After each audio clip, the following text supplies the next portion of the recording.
This is Velvet Hour, slow bedtime stories to help you drift off and sleep through the night.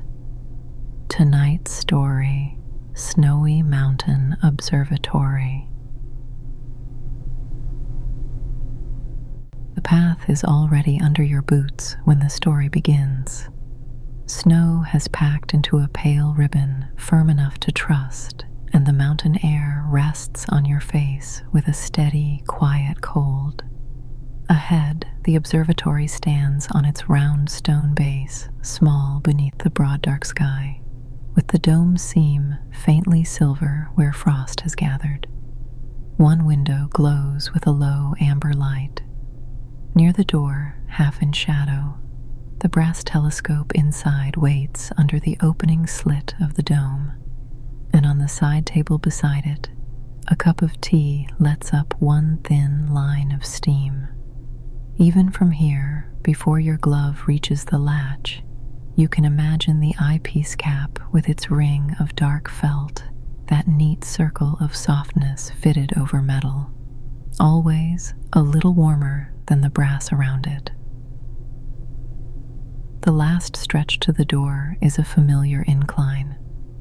Your boots press into old prints that have cooled and hardened since earlier in the day, and there is a certain comfort in setting your feet where they have already gone. To your left, the low stone marker by the path wears a rounded hat of snow. To your right, a narrow post holds the lantern that is never very bright, only enough to tint the drifts near it with honey color. You pass both landmarks the way one passes old companions, without hurry and without surprise. The latch gives a small metal click through the glove. Then the door opens inward on its careful hinges, and a mild pocket of indoor warmth meets the sharper mountain air around your scarf. Inside, the observatory is one room below the dome, and every object seems to know its place. The plank floor holds a little stored heat in the boards nearest the stove, while the outer stones at the wall still keep the days cold, and your steps can feel the difference through the soles of your boots. A wool runner curves toward the telescope platform in a faded arc. The brass telescope stands at the center on its dark mount, polished by long use where hands have rested, dimmer where no hand ever needs to go. On the side table sits the tea in a thick ceramic cup, blue, glazed with steam rising in a slow twist that vanishes before it reaches the rafters. Over the telescope's eyepiece, snug and simple, the felt cap makes a small, dark circle against the brighter brass, and the nap of it looks soft enough to remember before touching. You close the door, and the outer cold stays politely on the far side of the wood. The room is not hot, only held at a thoughtful middle point where fingers can uncurl and scarves can loosen without haste. Your gloves come off first, and the skin of your hands notices the air at once, cool near the door, warmer near the center, with thin currents shifting as if the room itself were breathing. When your fingertips graze the brass rail around the telescope platform, the metal is smooth and chill, a straight, clear cold unlike the softer cold of the wall stones. Then the felt cap at the eyepiece meets your thumb. It has that dry, slightly springing touch of well-made felt, with one narrow seam you can always find, and it keeps a little hidden warmth as though it has been waiting in the room's stillness just for that moment. The observatory is small enough that one look gathers nearly all of it. Yet familiar places always offer more when you move slowly through them. A folded blanket rests over the back of the wooden chair near the side table. The blanket is gray, with a thin dark stripe at either end, and the wool carries that faint, dense warmth that never feels showy, only reliable. Above, the slit in the dome is open to the sky, and through it the winter dark appears deep and clean, a darkness sharpened by cold instead of softened by cloud. Starlight comes down without sound and lays a pale dusting over the brass tube.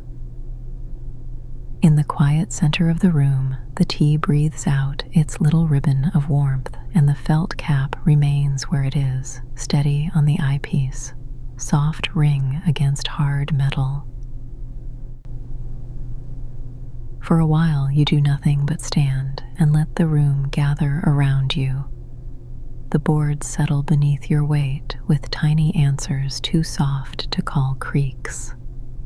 The stove at the wall gives off a muted heat that brushes one side of you more than the other when you turn. Your coat keeps the outside cold close to your sleeves for a minute longer, then slowly releases it, and the cloth at your shoulders grows less stiff. This observatory has always been kind to gradual changes. Even the felt cap on the telescope seems to belong to that same patient rhythm, taking the room's warmth slowly, giving back the brass underneath only when it is lifted, never all at once. At the far side of the room, a narrow door leads out to the dome walk, the circular path that traces the observatory's wall before looping back to the front steps. You glance that way because the path is part of the place as much as the telescope is. On clear nights like this, when the snow is crusted just enough to carry a boot without complaint, it is natural to make one slow round before settling in. The same few landmarks wait outside in their usual order: the low stone marker, the lantern post, the short bench half tucked under the eave, the weather instrument on its wooden stand where the brass cups are still and furred with frost, and beyond them all the dark spread of the mountain dropping away in utter silence below. You pour a little more tea from the small pot into the cup, and warmth clouds your knuckles as the steam rises. The handle is thick and gently heated from the last pour, and the glaze on the cup feels smoother than polished stone, with one tiny uneven place near the rim where the thumb always finds a pause. You take a sip and set the cup back on the side table. Then, before stepping out, you lift the telescope's felt cap for a moment and hold it in your palm. Underneath, the brass at the eyepiece is cool enough to startle but not enough to sting, while the inside of the cap keeps a little pocket of gathered warmth, its ring of felt deep and dense and faintly shaped by use. You replace it with care, pressing that narrow seam into its familiar place, and turn toward the outer door to begin your quiet loop. The door to the dome walk opens with less effort than the front entrance, and the cold outside arrives at once, clean and even. It settles against your cheeks and slips into the gap at your wrists before your coat can answer, then stops there, crisp and respectful. Snow along the threshold has been brushed back into a neat crescent. When you step onto the path, the packed surface gives a dry, satisfying firmness underfoot with just enough grain on top to keep the soles from sliding. The observatory wall is at your left hand, stone at first, then the curved iron band of the dome support, each surface holding a different kind of cold. Above, the open slit in the dome reveals a black lane of sky, and somewhere inside that opening, the brass telescope rests beneath its felt cap, waiting as patiently as a cup left warming beside a lamp. The first landmark is the bench, only a few steps from the side door. It sits low against the observatory wall, its wooden seat swept clear in the middle and edged by a lace of frost. You run your gloved fingers lightly across the back rail as you pass. The wood is harder with cold than it ever feels by daylight, almost glassy at the surface, though underneath it keeps its old grain and familiar splinters sanded smooth by time. A drift has leaned itself against one leg, and the drift is rounded where the wind has shaped it, compact on the outside, fine and dry just beneath. You could sit there for a moment if you wished, but the path has already begun its easy curve, and the loop invites you onward. A little farther on, the lantern post rises from the snow. It is not lit from this side, yet the glass carries a dim reflection of the observatory window, enough to show the thin film of frost along the edges. The iron collar at the post's middle is black and rough under the glove, while the top cap is colder still, with a kind of stored night in it that feels different from the snow. Here, the path narrows near a shallow drift, and your shoulder almost brushes the stones of the wall. The stones hold the day's last trace of indoor warmth on the inner side, but outside they are pure winter, their mortar lines furred with white. You move slowly, because there is no need not to, and because this is how a familiar path reveals its small comforts one by one without asking to be named. Beyond the lantern post, the path opens toward the low stone marker. It is only knee-high, round at the top, and probably once served some practical purpose no one now needs to remember. In winter, it becomes simply part of the route, a shape to pass with your mitten skimming over its snowy crown. The snow there is always finer than on the path, because the wind reaches this spot from the slope below and brushes a new layer over it every night. When your glove touches it, the powder compresses with almost no resistance, then gives back a dry coolness through the wool. On the far side of the marker, the mountain drops away. The dark below is so still that the cold seems to stand upright in it, and you rest for a breath at the edge of that vast, soundless depth. Then the weather stand comes into view, and with it the smallest movement on the loop.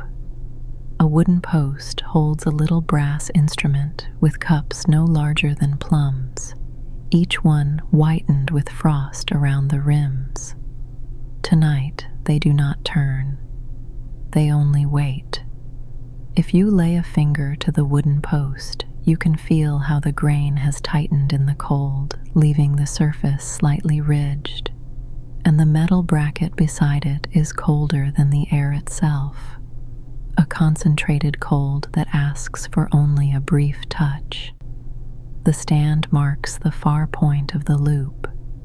After it, the path curves inward again, bringing you back toward the window where the amber light lies in a neat rectangle across the snow. By that window, the observatory seems almost like a lantern set down on the mountain. The glass is cool and faintly clouded at the edges, but clear enough in the center to reveal a piece of the room within. You can see the side table and the teacup. You can see the folded blanket on the chair. You can also see the brass telescope, only partly, the line of its tube, bright, where starlight catches it under the dome opening. The eyepiece itself is hidden from this angle, yet you know the felt cap is still there, a dark ring resting over polished metal, and the thought of that little circle of softness feels as real as if your thumb were on it again. The path goes on under your feet, and the loop continues without effort. At the front of the observatory, the outer steps make a short interruption in the circle. Snow has been cleared from their centers and left in compact ridges along the sides, where moonless starlight gives them a faint silver grain. The handrail is iron and sharply cold even through the glove. You rest your hand there for a second anyway, because the contrast is part of the place. Iron, snow, wool, the buffered warmth inside your sleeves, the mild pocket of air under your scarf. Here, the familiar front door waits, and beside it, the low lantern glows in its little bracket, painting a small oval of amber over the threshold. You do not go in yet. The loop is not finished until your boots have carried you past the door and around to the side again.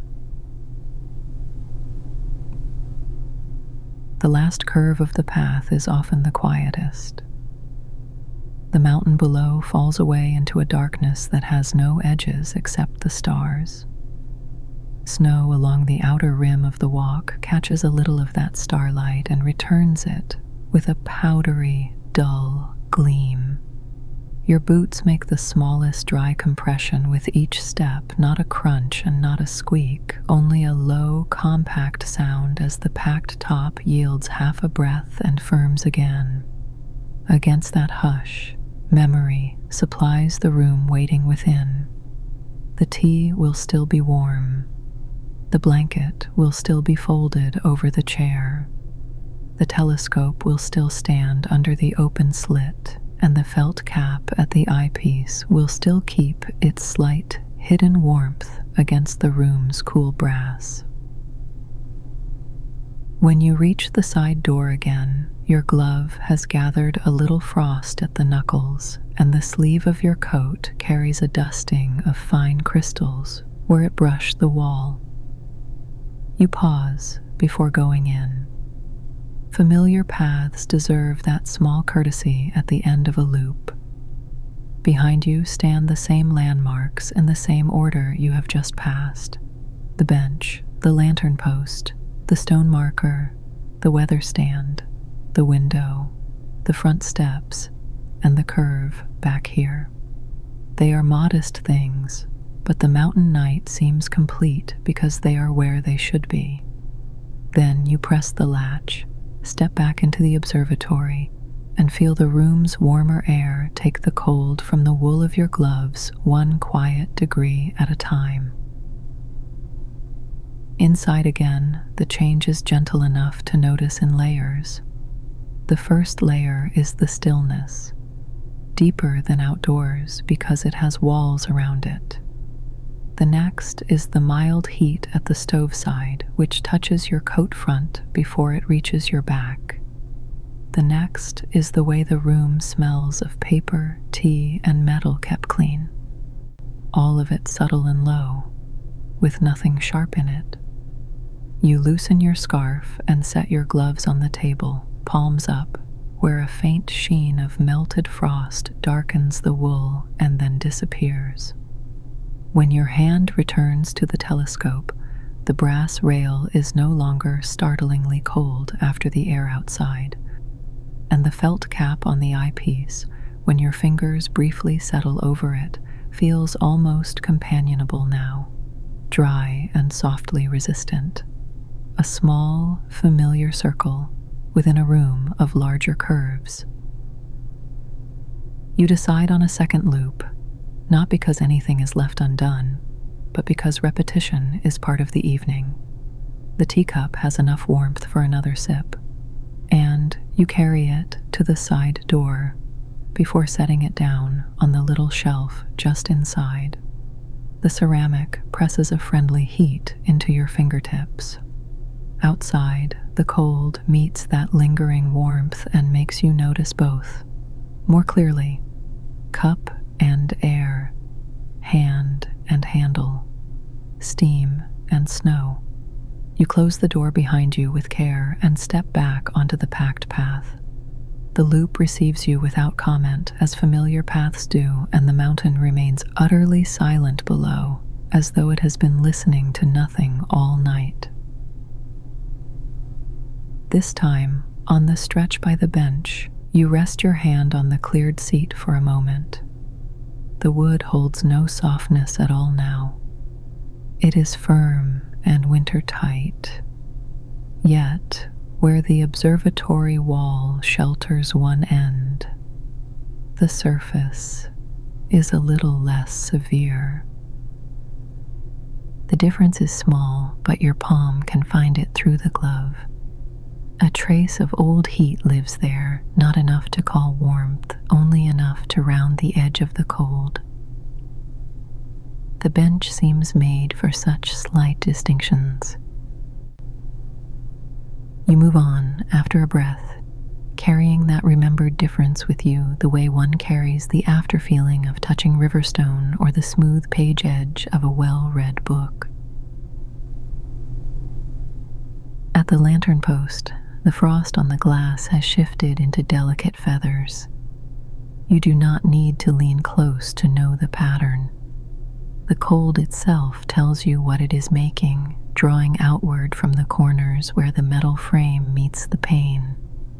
Your fingers find the post again, rough black iron first, then the thinner line of the latch, and the two textures are distinct even through wool. Snow near the base has drifted into a low crescent that looks newly laid. When your boot brushes it, the upper crystals slide aside with a light dryness, while the packed layer beneath remains firm. The loop is unchanged, yet every passing holds a slight variation, and that is enough to make another round feel new without feeling different. At the stone marker, you place your bare fingertips on the snowy top just for an instant, only because the shape is so invitingly rounded. The cold reaches your skin at once, direct and clean. Then, you draw your hand back into your pocket and let the wool lining take over. The contrast lingers there, bright but not sharp. Out over the slope, the air seems heavier than within the observatory, though it is clear and empty. It rests against your face with a steady pressure, as if the mountain night has its own fabric, woven of cold and height and distance. You stand long enough to feel your pocket warm your fingertips again. Then the path turns you gently onward toward the still weather cups at the far point. The weather stand is silvered more thickly now, or perhaps it only looks that way because your eyes have settled further into the dark. Frost along the brass cups gives them a soft edge, and the little screws at the bracket shine like grains of pale sugar. You touch the wooden post at shoulder height. Its chill is deep but patient, never abrupt. Wood receives the hand differently from metal. It keeps shape and firmness, yet there is a muted quality in it, as if the cold has passed through bark and fiber before arriving at your skin. For that reason, the post is easier to linger on than the brass bracket. Beyond it, the path begins the homeward arc, and the window's amber square waits ahead like a quiet thought returning. By the window, you pause longer than before. The glass carries the room's inner mildness on one side and the mountain air on the other, and the meeting of the two has left a fine, cool film beneath the frame. Your fingertip can trace that border through the glove. Inside, the teacup on the little shelf by the side door gives off a plume too faint to see clearly from here, but you know it is there. The telescope stands unchanged. The brass tube seems almost pale where the stars above the slit throw down their narrow light. You imagine the felt cap over the eyepiece once more, its seam turned slightly to the left, its inside ring holding the warmth of the room, and the image is so exact that it becomes part of the loop as surely as the window itself. At the front steps, the handrail has gathered a brighter rime.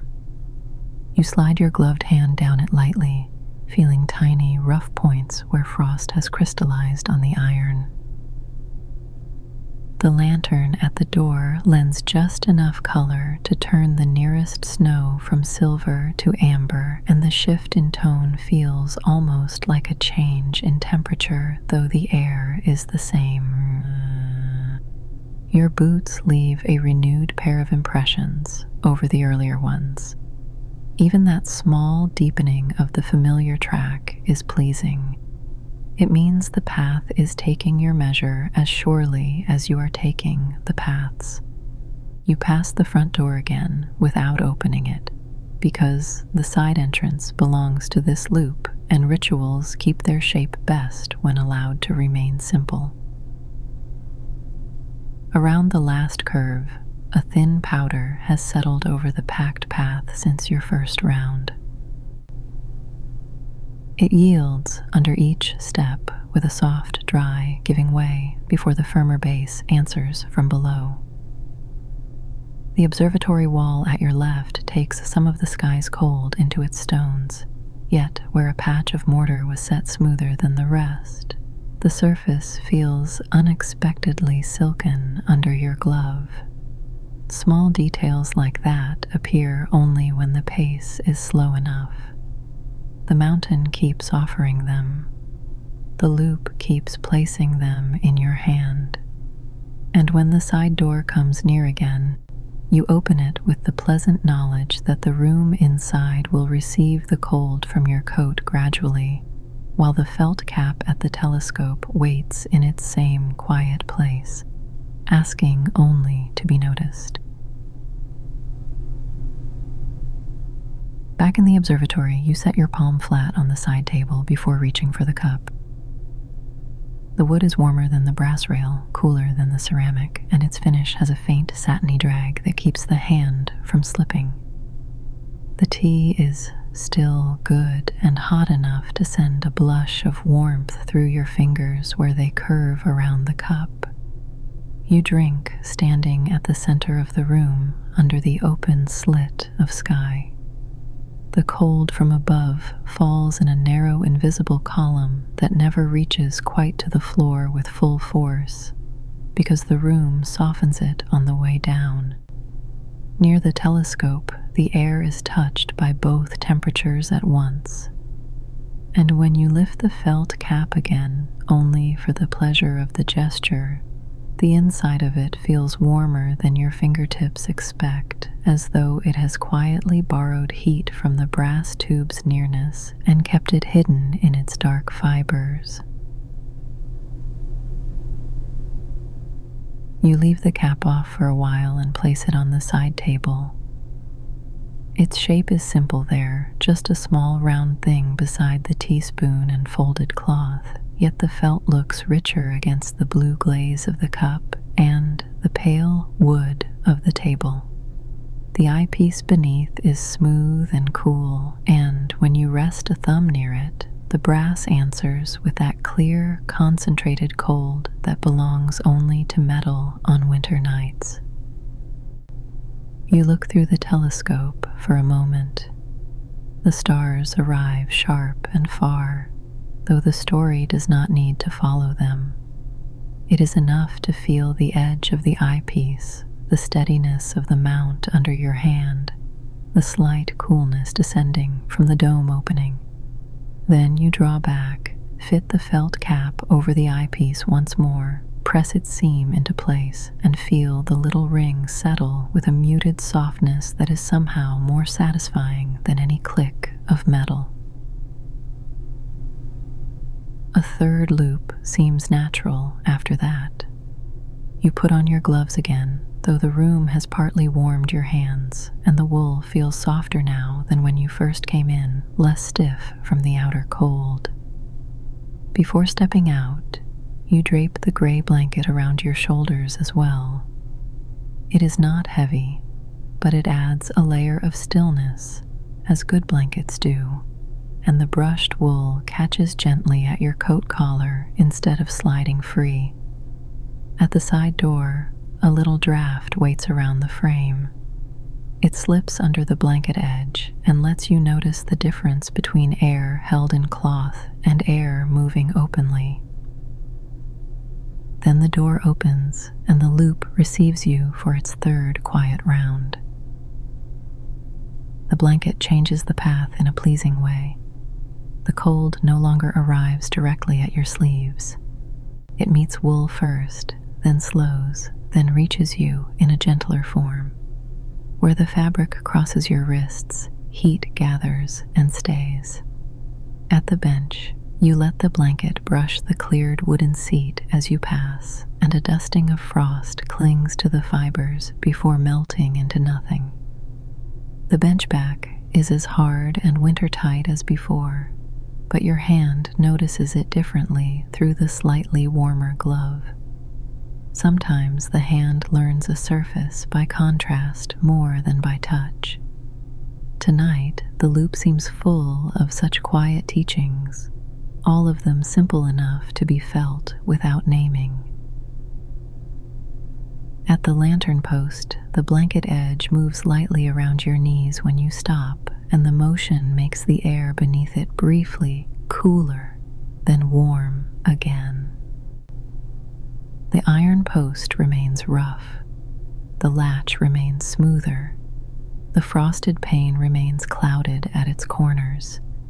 Yet because one layer of cloth has been added to the evening, each of those familiar things answers in a fresh key. You stand close enough that the lantern housing blocks a sliver of sky, and the cold in that small shadow seems denser than the cold in the open. Then you shift, and the stars return above the post's cap. There is no need to hurry toward the next landmark. The loop is generous to those who move with it rather than through it. At the stone marker, you lean your gloved hand on the rounded top and look down the mountain. The blanket gathers at your elbows and keeps the air from slipping in. Snow on the stone is thinner now where your earlier touch pressed it down, and the smooth curve beneath shows through in one small pale patch. That is enough to tell you that time is passing here, though only gently. The night's cold is not an empty cold. It has texture. It lays itself differently on wool, on stone, on skin, on brass, and on the packed ribbon of the path. Standing there, you can feel those differences as clearly as if they were colors. Then the path draws you onward again, around the curve toward the waiting weather stand. The weather cups are unchanged in their stillness, but the wooden post has taken on a softer feel under your glove, perhaps because the blanket has warmed your shoulder and the contrast has shifted once more. Frost on the brass bracket catches starlight with a flowery gleam. Near the base of the stand, the snow is ribbed where an earlier breeze traced shallow lines and then stopped. You crouch for a moment to look more closely, and the blanket pools around your boots with a muted weight. The packed path under your soles is firmer than the loose edge beside it, and the difference travels upward through your ankles in a quiet, unmistakable way. When you rise, the blanket settles back over your shoulders with a gentle drag that feels almost like a hand smoothing a coverlet. By the window, the observatory's interior seems even more welcoming after the crouch in the cold. You can see the table more clearly now.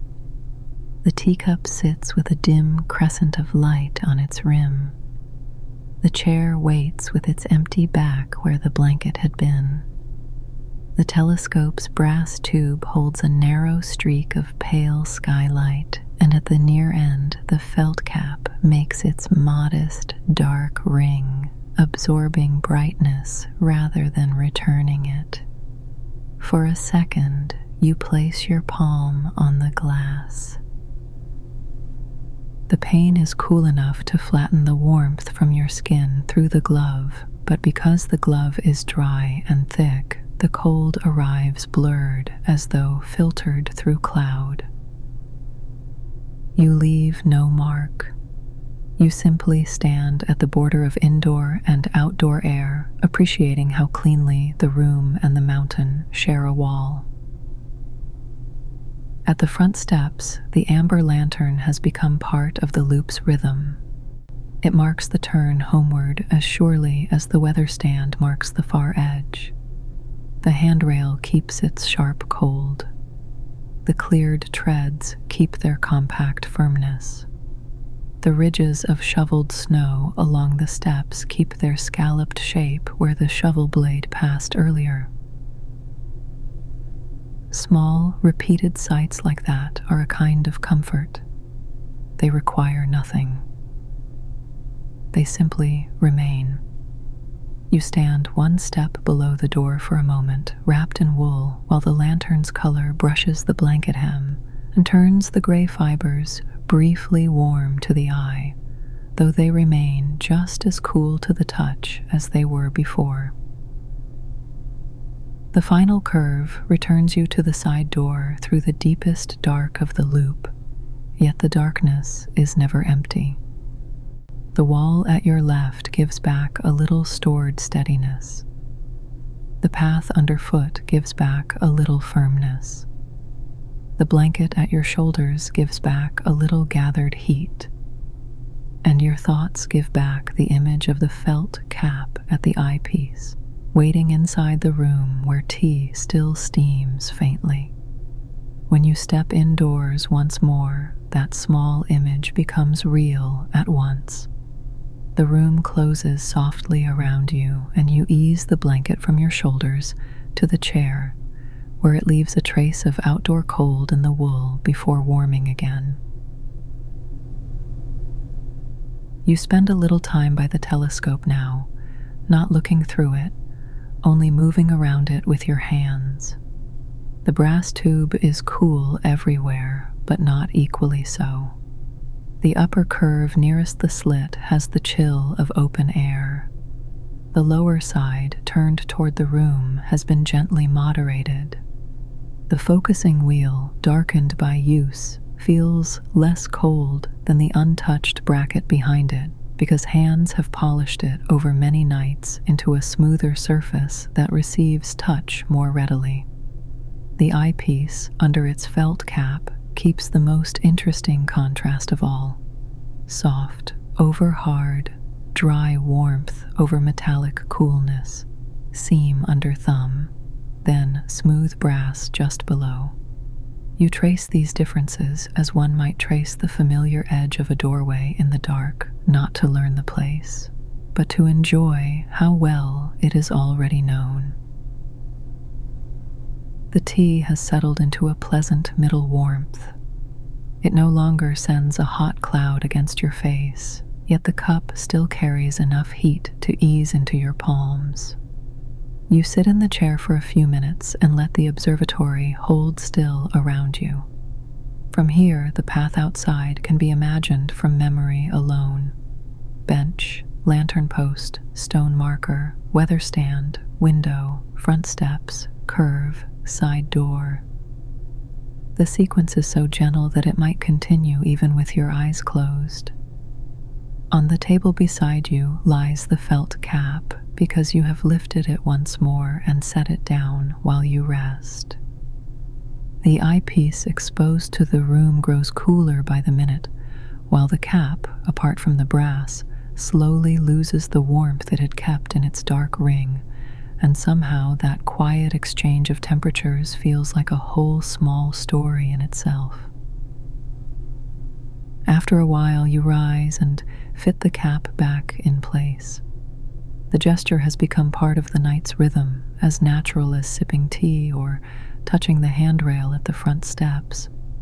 The felt meets the brass with a soft, settling pressure. Your fingers press lightly around the edge until the ring sits evenly. Then Because the path is there and the night is clear and the loop remains unfinished until it is walked once more, you gather the blanket, pull on your gloves, and step outside again. The cold greets you in its steady way. The packed snow receives your boots with its dry, firm answer. And the mountain below remains utterly silent, vast enough to make each small landmark on the loop feel even more precise and dear. This fourth round is the slowest yet. At the bench, you actually sit, just for a brief minute, the blanket folded beneath you as a thin barrier between cloth and winter-tight wood. Through that layer, you can still feel the density of the seat, the stored cold, the grain made rigid by night air. The observatory wall at your back blocks the highest draft, and the difference is noticeable at once. Your knees and hands remain in open cold, while your shoulder blades rest in a calmer pocket. It is a simple arrangement of temperatures, but a satisfying one. When you stand, the blanket has taken a little of the bench's chill into itself, and the wool feels brisk against your palms until your own warmth returns to it. At the lantern post, you notice the metal ring where someone long ago hung a second light. It is empty now and half buried under frost, yet your fingers can still find its round shape. The post gives no more and no less than before. Rough iron, colder at the top than at the base, with the pane edges feathered in white. But because you have sat on the bench, because the blanket briefly held that harder cold, the touch of the post now feels almost easy. One sensation measures another. One surface teaches the next. Such small comparisons are enough to occupy an entire quiet evening when the mountain offers silence and the path returns gently upon itself. You move on with that thought resting lightly at the edge of your mind. At the stone marker, the snow patch your hand had pressed earlier has crusted slightly. Your glove skims over it and finds a firmer skin above the powder beneath. The change is small, yet clear. Cold is always making and remaking the world in this simple way, setting one layer, loosening another, hardening a print, softening a drift edge, tightening wool, sharpening brass. The mountain does all this without noise. The observatory watches. You take a longer look down the dark slope and feel the blanket settle at the nape of your neck where the windless air lets it rest undisturbed. Then you follow the curve onward toward the waiting stillness of the weather cups. At the weather stand, one cup has gathered a crescent of rime thicker than the others. The asymmetry pleases you. Familiar things are never exact copies of themselves from one hour to the next. The wooden post remains deeply cold but never severe. The bracket remains severe but never unkind. Snow at the base has stiffened where your boot had nudged it on the earlier round, and now it answers with a slight resistance when touched again. You brush the side of the stand with your sleeve and a few loose crystals slide free. Their absence leaves darker wood beneath, and the tiny revealed strip looks almost warm by contrast, though it is not. Then the amber window ahead draws you gently back along the homeward arc. The window is a better landmark each time you pass it. From here, you can see the chair where you had sat. The blanket's place on the back is empty now because it hangs around your shoulders.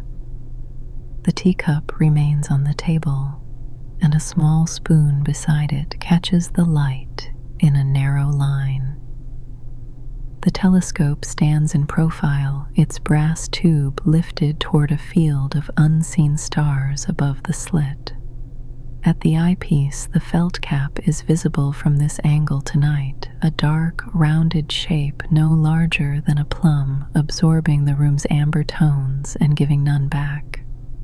It is such a modest thing, and yet the eye returns to it again and again, perhaps because softness in a room of metal and glass has its own quiet gravity. At the front steps, you place one boot on the lowest tread and feel the difference between flat packed path and shovel-smoothed wood or stone under the thin layer of snow. The lantern's warmth does not reach far into the air, but the wood of the door behind it seems less cold than the iron handrail beside it, and that is enough to make the threshold feel sheltered. You rest your gloved fingers on the door panel, then on the rail, simply to notice the contrast. Wood is muted. Iron is direct. Paint has a faintly powdery finish under the glove. Frost on metal is sharper and more crystalline. These are ordinary truths, but on a mountain night, in a place visited often and moved through slowly, ordinary truths become a kind of company. The last curve to the side door feels shorter now that the loop is in your body. Your steps know where the path bends before your eyes need to tell them. The packed snow underfoot, the wall at your left, the dark drop beyond the outer edge, all three arrange themselves into the same simple pattern they held on the first round, yet the pattern has grown richer through repetition. You can feel where the path is most sheltered, where powder settles, where the wall gives back the least cold, where the night seems broadest. When the side door opens beneath your hand, the observatory's interior air touches your face like a cloth warmed beside a stove. Inside, the brass telescope waits under the slit of sky, and the felt cap at the eyepiece is exactly where it should be. The next part of the evening unfolds in smaller movements. You take off the gloves and lay them by the cup. You fold the blanket more neatly over the chair back. You add a little tea from the pot and feel the refreshed warmth bloom through the ceramic into your fingers. You adjust the telescope by a fraction, not enough to alter the room's balance, only enough to hear the mount answer with its low, smooth movement under your hand. Then you settle the felt cap again after another brief look through the eyepiece, and this time your fingers linger over the seam and the slight raised edge where felt meets the tiny inner band. Some objects invite touch because they are luxurious. This one invites touch because it is precise, humble, and exactly made for the place it belongs. Eventually, the loops become less separate and more like breaths.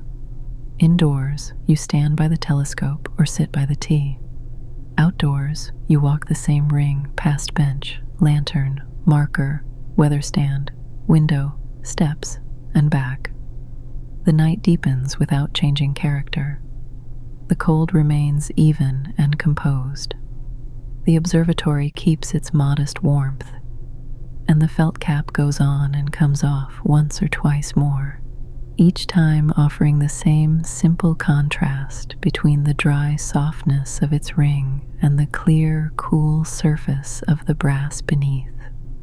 If there is any secret to the evening, it lies there, not in novelty, but in the gentle pleasure of meeting the same few things many times and finding they are enough. On one later round, perhaps the fifth or sixth, the bench has gathered another thin powdering of snow across the corner you left uncovered.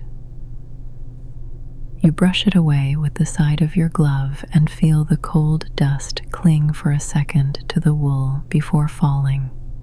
The cleared seat beneath is firm and dark. The observatory wall beside it holds the tiniest lessening of the wind's touch. Your blanket, now thoroughly part of the ritual, settles around your shoulders with a known weight. The path by now seems less like a route and more like a necklace of touchable places. The bench rail, the lantern post, the rounded stone, the ridged wood of the weather stand, the cool window pane, the iron handrail, the side door latch. Each one meets your hand differently. Each one returns you toward the telescope at the center. On another round, at the lantern post, you notice how the wool of your glove has picked up a trace of cold from the iron, while the blanket at your shoulders remains insulated and calm. The difference travels with you for several steps. One hand feels the memory of metal.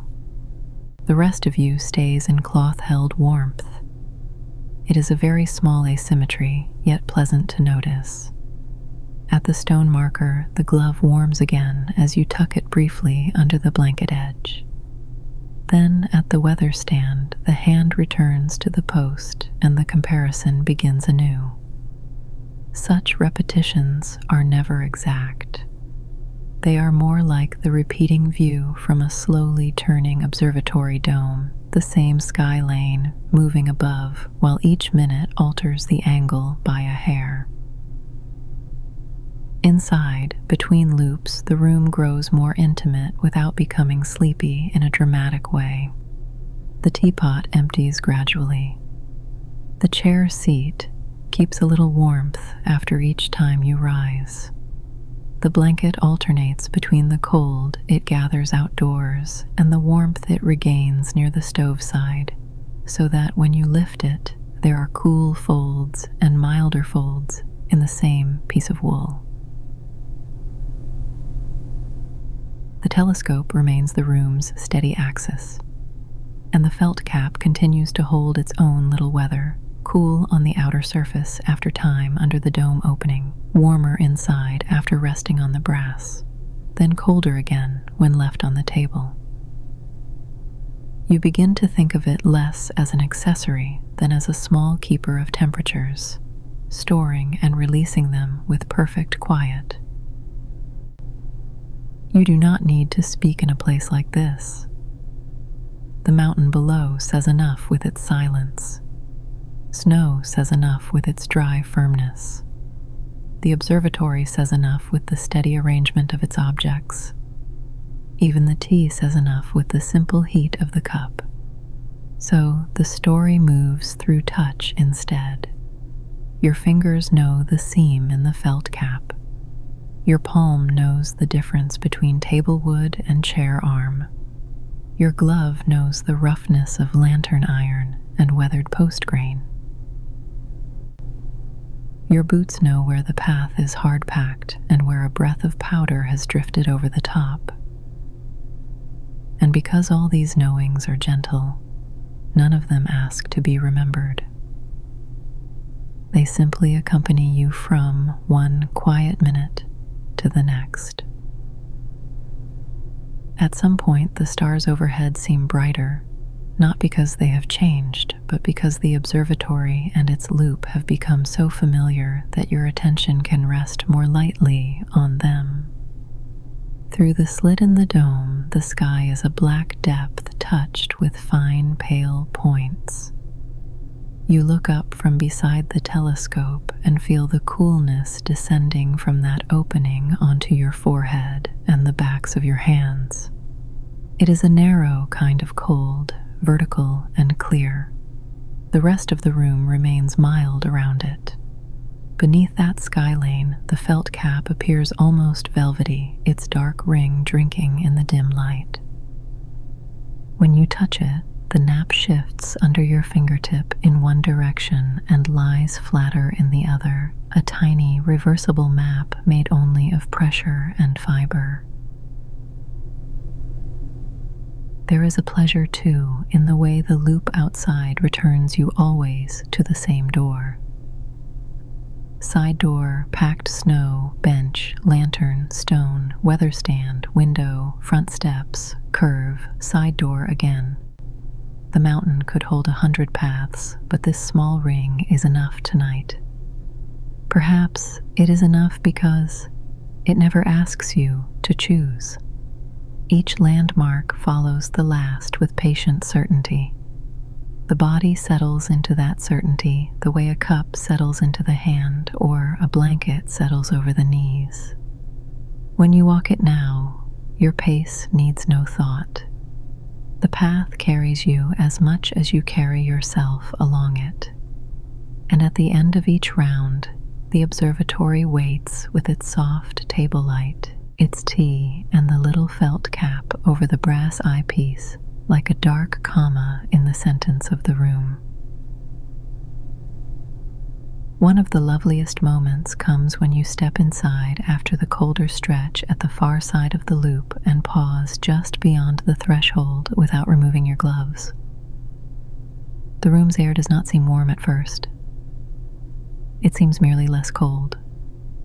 Then, after a breath or two, the difference unfolds. Your sleeves soften. The scarf at your neck loosens by itself. The bridge of your nose no longer feels the mountain's edge so sharply. The table wood appears friendlier. The chair looks deeper. The tea gives off a faint remnant of steam, and the felt cap, touched now by ungloved fingers, surprises you again with that modest hidden warmth in its inner ring, warmer than the brass around it and warmer than the room has any need to make it, as if it were quietly gathering comfort simply because comfort is available. At last, the loops begin to space themselves farther apart. You stay inside longer between them. You sit more often in the chair and rest your cup on the side table. The blanket spends more time over your knees than around your shoulders. The telescope remains nearby, not demanding to be looked through, only pleasant to share the room with. When you rise for another short walk outside, it is because the path feels like a natural extension of the observatory rather than a separate excursion. The same landmarks pass. The same temperatures meet and part. The same still weather stand marks the far edge. The same amber window calls you back. The same felt cap waits at the center, keeping its quiet post over the eyepiece while the stars continue overhead.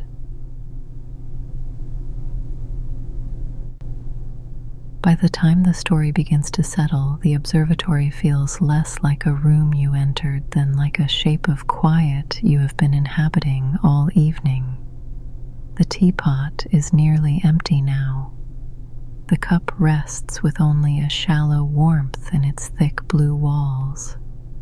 The blanket lies open across your lap as you sit in the chair, and the wool is cool at the edges, warm where it touches your knees. A map of the last hour's small temperatures. The telescope stands within arm's reach under the open slit of sky. On its eyepiece, the felt cap remains in place, dark and neat and softly napped, the seam turned where your fingers always leave it. You do not need another long walk outside. It is enough to know the loop is there, circling the observatory in its calm ring. Bench, lantern post, stone marker, weather stand, window, front steps, side door. Even seated here, you can pass them in order with the mind, each one carrying its own texture and cold.